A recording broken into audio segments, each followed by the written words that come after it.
Sa grand-mère disait,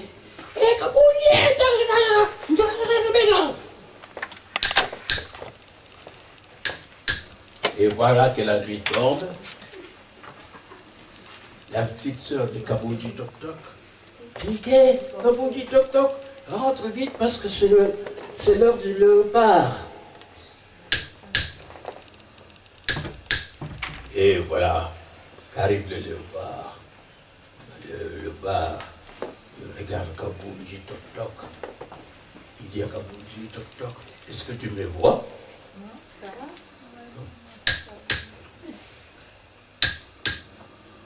Et Kabouji Tok Tok, c'est moi le léopard.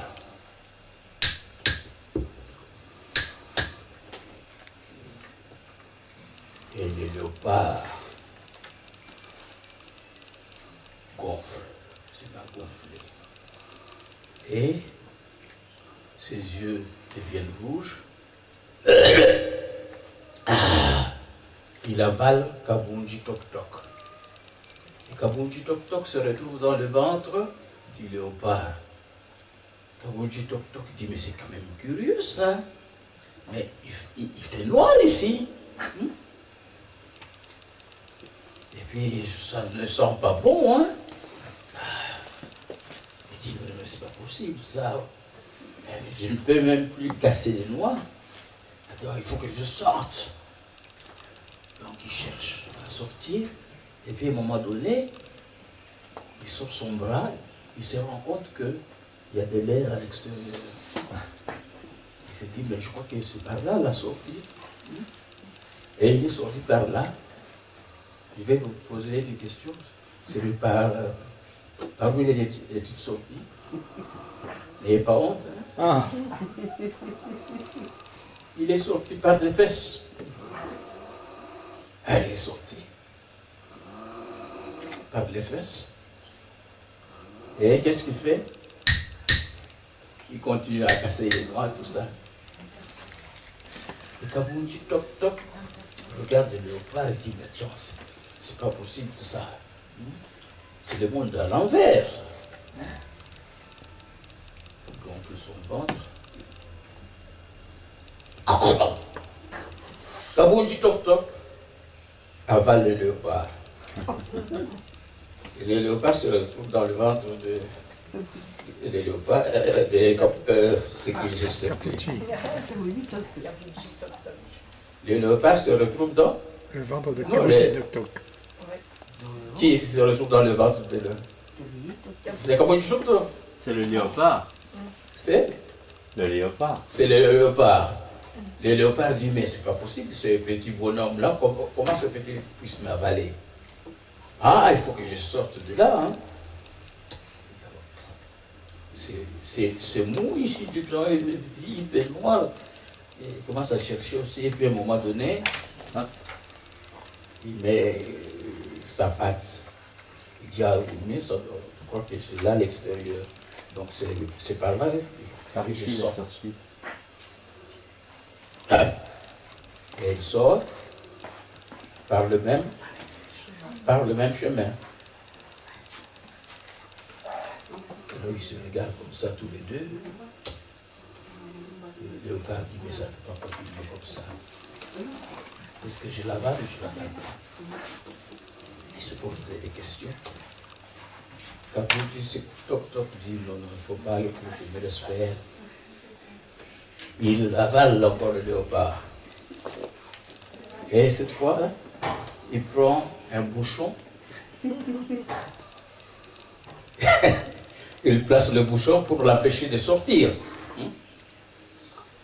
Et Kabouji Tok Tok va sur la place du village et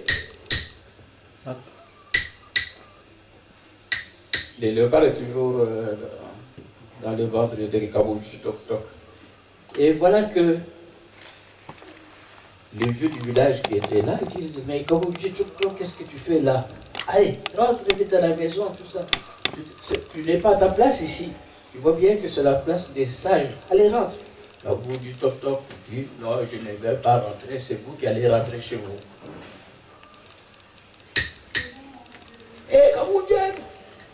Kaboundji enlève le bouchon. Et voilà que le léopard sort par là. Et ce sont les vieux qui s'enfuient, qui partent. Et il y a un village qui s'appelle le village de Kaboundji Tok Tok. Les gens, vous qui adorez faire du tourisme, on vous indiquera à la place de Kaboundji Tok Tok. Lissapongue. Lissapongue. Caribi. Caribi le paresseux. C'est un cultivateur. Il n'aimait pas travailler. Il disait toujours, ah, si je pouvais avoir de l'or, je m'arrêtais de travailler. Et voilà qu'un jour, il était seul dans son champ. Il se plaignait comme d'habitude, ah, si j'avais de l'or, si j'avais de l'or. Et voilà qu'un petit sorcier qui était à côté l'a entendu. Et il est venu voir, comment il s'appelle encore, Caribi. Il lui dit, Caribi, je t'ai entendu, tu veux de l'or. Je vais te donner de l'or, beaucoup d'or, mais tu seras malheureux. Caribi lui dit, mais comment est-ce que je puis être malheureux si j'ai de l'or? Mais ce petit sorcier n'avait rien compris à la vie. Caribi réfléchit bien. Tu veux de l'or? Ah oui, mais oui, je veux de l'or. Allez, tape là. Et Caribi rentre chez lui. Il voit une malle remplie des pièces d'or. Ah, il était content. Ah, de l'or. J'ai de l'or. De l'or.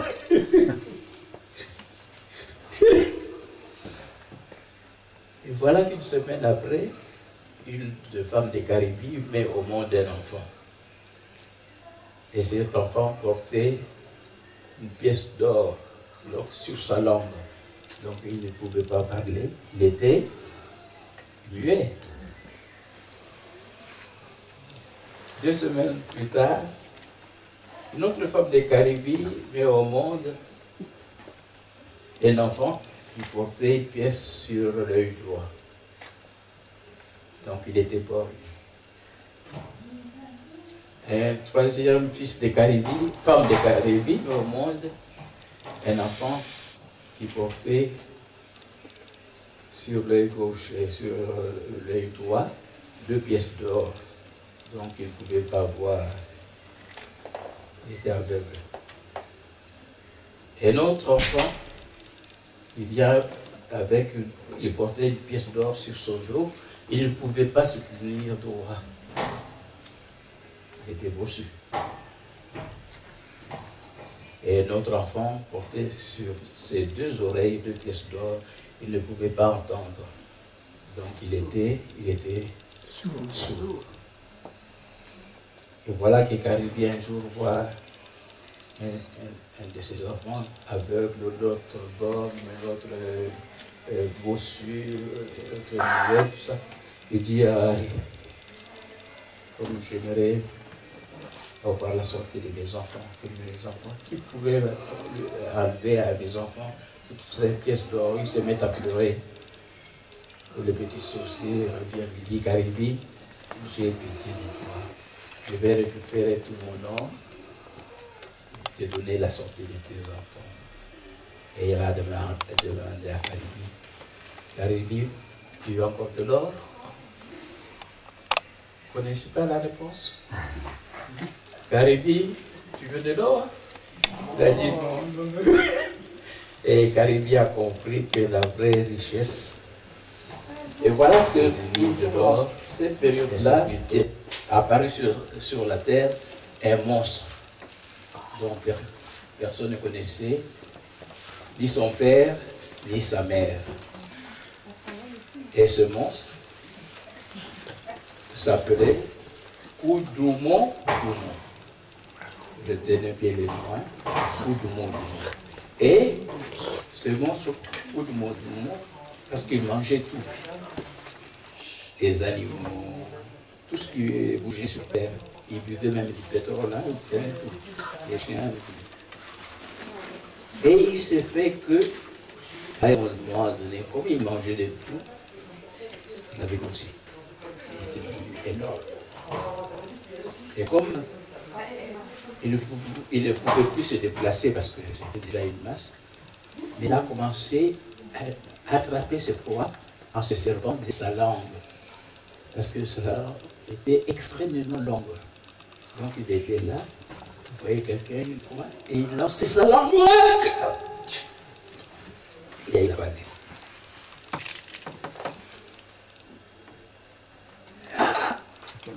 Il avale. Et voilà qu'un jour, un petit garçon du nom de Moussos, qui jouait de sa flûte matin et soir. Donc un jour, il passait par là, il avait oublié, il continuait à jouer là. Et il a entendu le monstre lui dire: hé petit, que viens-tu faire par ici? Ah, tout le monde. Et il a pris la flûte. Et il est arrivé chez lui, il a dit à ses parents: papa, maman, j'ai vu Koudoumo. Ses parents me disent: c'est pas possible. D'habitude, Koudoumo avale. Ah, mais tu as de la chance, moi. Et le petit Moussos réalise qu'il avait oublié sa flûte dans la forêt. Et il est sorti par la fenêtre pour aller chercher sa flûte. Et quand il est arrivé dans la forêt, il a cherché. Il a mis du temps à chercher. Et puis à un moment donné, il a pris sa flûte. Et il a entendu à nouveau tout le monde lui dire: hé petit, que viens-tu faire par ici? Il dit: Koudoumo, je viens récupérer ma flûte que j'ai oubliée. Koudoumo lui dit: je n'entends rien. Koudoumo, je viens récupérer ma flûte que j'ai oubliée. Mais je n'entends rien. Monte sur mes genoux. Koudoumo, je viens récupérer ma flûte que j'ai oubliée. Décidément, mais parle la langue claire de sa savane. Mais je n'entends rien. Monte sur mon ventre. Koudoumo, je viens récupérer ma flûte. Monte sur mes épaules.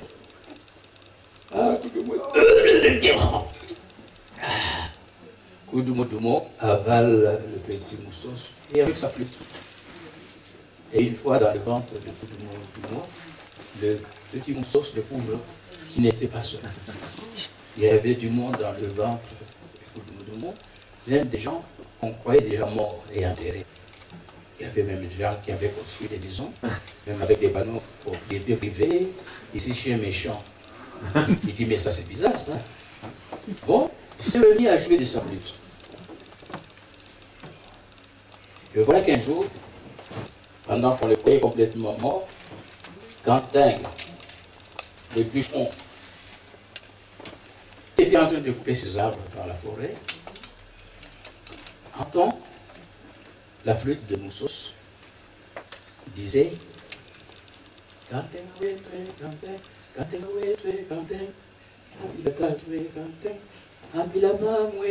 ça veut dire Quentin, toi qui du bois près d'ici, va dire à mon père, va dire à ma mère: je ne suis pas mort, je suis dans le ventre de Koudoumo.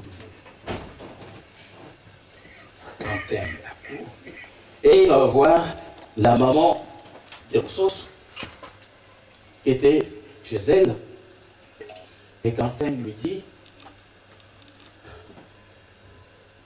j'ai une mauvaise nouvelle à vous annoncer. Ton fils, Moussos, mais il n'est pas mort. Il est dans le ventre de Koudoumo.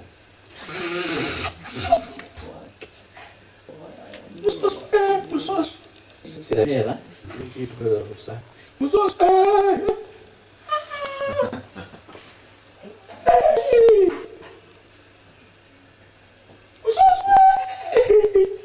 et la mère va voir Koudoumo. Koudoumo, prends-moi mon fils, c'est tout ce que je te demande. Je n'entends rien. Monte sur mes genoux. Ah, écoutez-moi de moi. Je n'entends rien. Monte sur mon ventre. Monte sur mes épaules.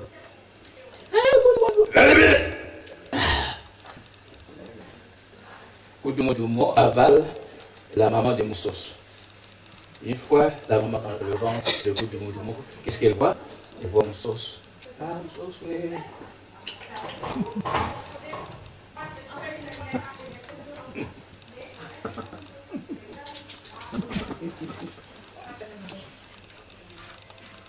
Et comme la maman ne revenait pas à la maison, les gens sont allés voir le papa de Moussos.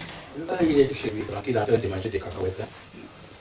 Il dit, écoute, tu es quand même un personnage curieux. Koudoumo a avalé ton fils, Koudoumo a avalé ta femme, et toi tu es là en train de manger des cacahuètes. Bon, il a pris courage, il a pris un peu de piment et un grand couteau. Ouf. Et il est allé voir Koudoumo. Rends-moi mon fils, rends-moi ma femme. C'est tout ce que je te demande. Je n'entends rien. Monte sur mes genoux. Ah, Koudoumo. Ah, nous sommes soeurs. Monte sur mon ventre. Rends mon fils, ma femme. Monte sur mes épaules. Koudoumo avale le papa de Moussos. Et une fois dans le ventre de Koudoumo, qu'est-ce qu'il voit? Il voit son fils, il voit sa femme. C'est ce qu'on appelle en France le regroupement familial.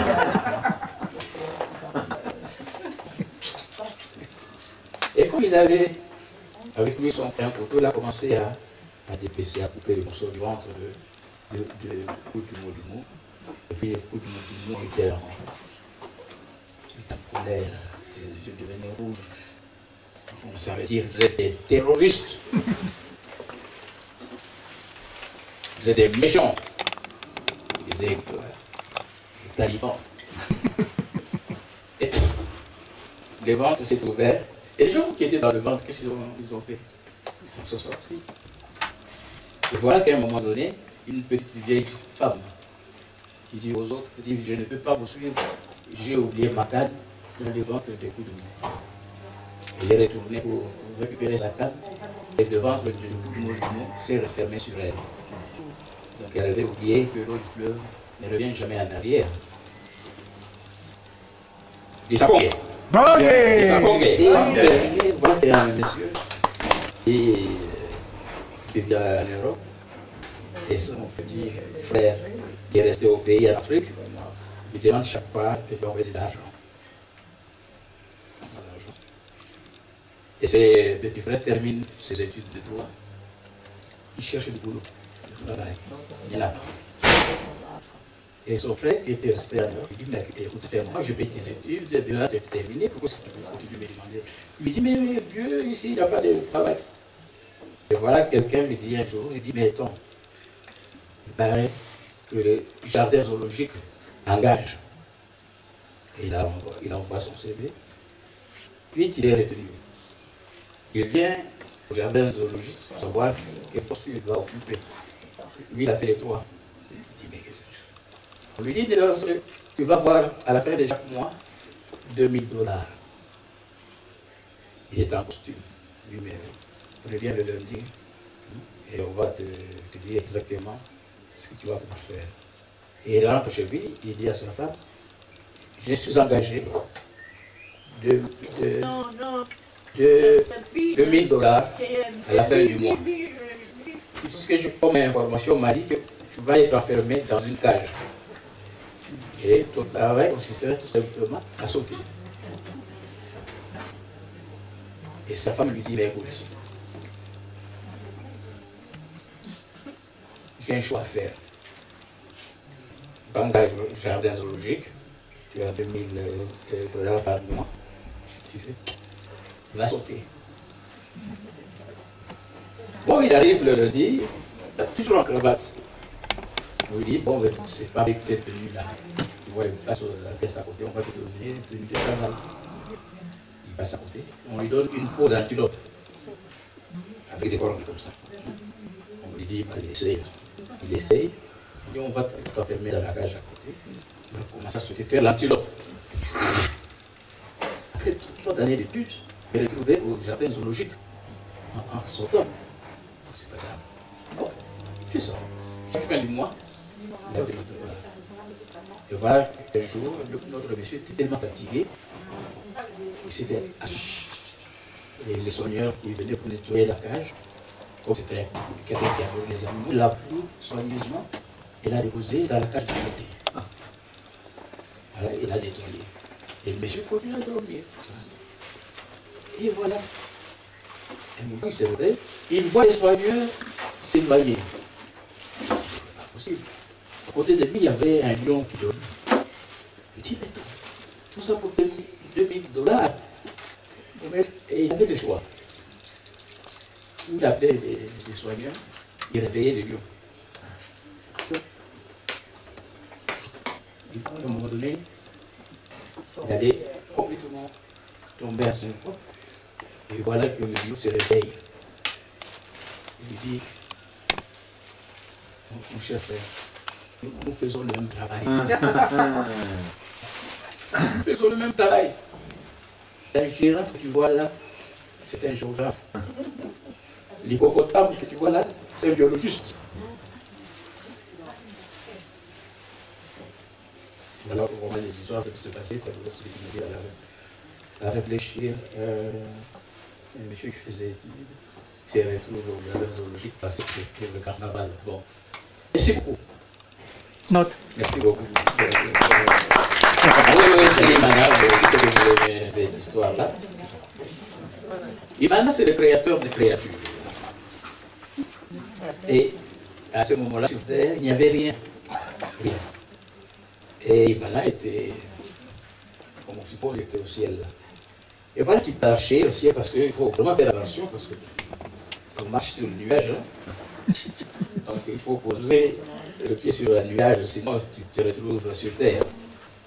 Et puis quand un jour il était chez lui au ciel, il s'ennuyait. Et quand maintenant le créateur de créatures s'ennuie, donc il doit effectivement s'ennuyer. Alors, comme il s'ennuyait, il s'est bien à se gratter la tête. Et là, il a réveillé l'imagination qui sommeillait en lui. Et l'imagination a dit à Imana, pourquoi, Seigneur, m'as-tu réveillé? Imana lui a dit, oh, l'imagination, je m'ennuie. Comment un être supérieur pour toi, je peux t'ennuyer? Il dit, mais effectivement, j'ai m'ennuie. L'imagination lui dit, mais tu as la sansa. Je joue de la sansa. Ah, effectivement, il avait compris. Il a pris sa sansa. Et à chaque fois qu'il appuyait sur une note, il créait une nouvelle créature. Dans le singe, le baobab, le poisson. Et comme il est, à un moment donné, il s'est laissé prendre. Et puis à un moment donné, dans son élan là, il fait une fausse note. Et c'est à ce moment qu'il crée l'homme et la femme. Donc nous sommes la créature sur une fausse note de la sansa. Alors vous êtes autres, c'est comme ça. Merci beaucoup. Merci.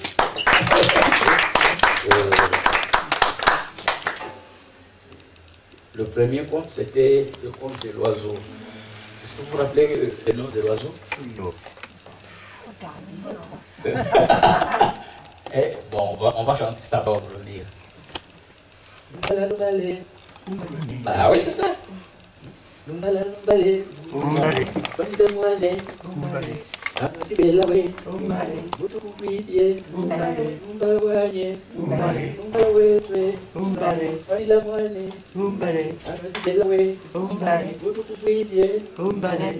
très bien. Et puis l'enfant, l'oiseau a donné l'enfant à sa mère.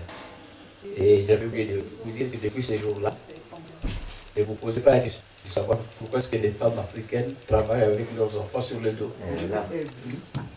C'est pour éviter ce genre d'accident. Bon, et je vous ai aussi raconté l'histoire de...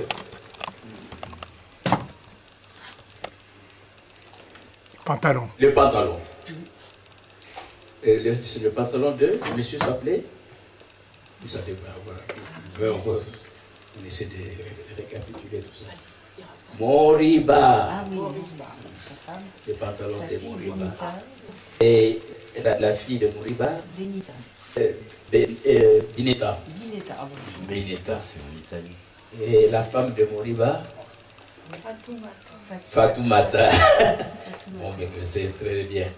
Et puis nous avons vu l'histoire de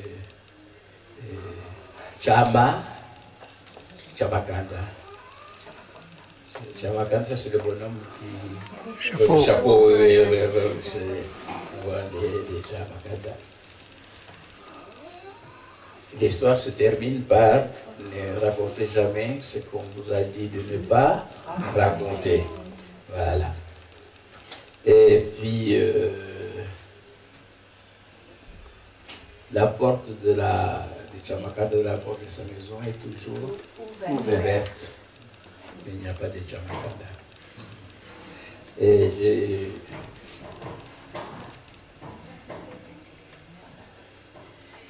je vous ai raconté aussi l'histoire de Kabunji. Et du léopard. Et du léopard. Ouais, mais Kabunji alias Toc toc. Toc toc. Et pourquoi est-ce qu'on l'appelait Toc Toc? Manger des noix. Ça, c'est le noir, d'accord. Ce qui est intéressant aussi, c'est que son père, il appelle en disant Kabunji, rentre. Et sa grand-mère, et Kabunji, Toc Toc, c'est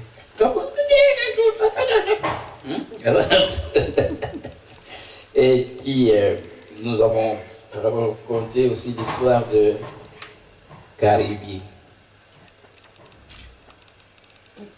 avec les infirmités des...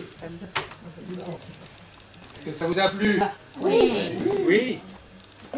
Il s'appelle Mukuna Kachala. Il est d'origine du Zaïre. Et il est déjà venu il y a au moins 5 ans. C'est 50 ans. un Courbevoie. Et il y avait des petits-enfants aussi. Oui. Là, cette fois-ci, le dimanche, je pouvais pas Maman voir. était encore là. Oui, et ta maman était encore là. Et voilà, nous on est très contents de revoir Mukuna. C'est l'association Les Myosotis qui a ce plaisir de rencontrer Mukuna de temps en temps. Et il sera toujours le bienvenu ici. Voilà. Donc on vous souhaite une bonne après-midi, un goûter.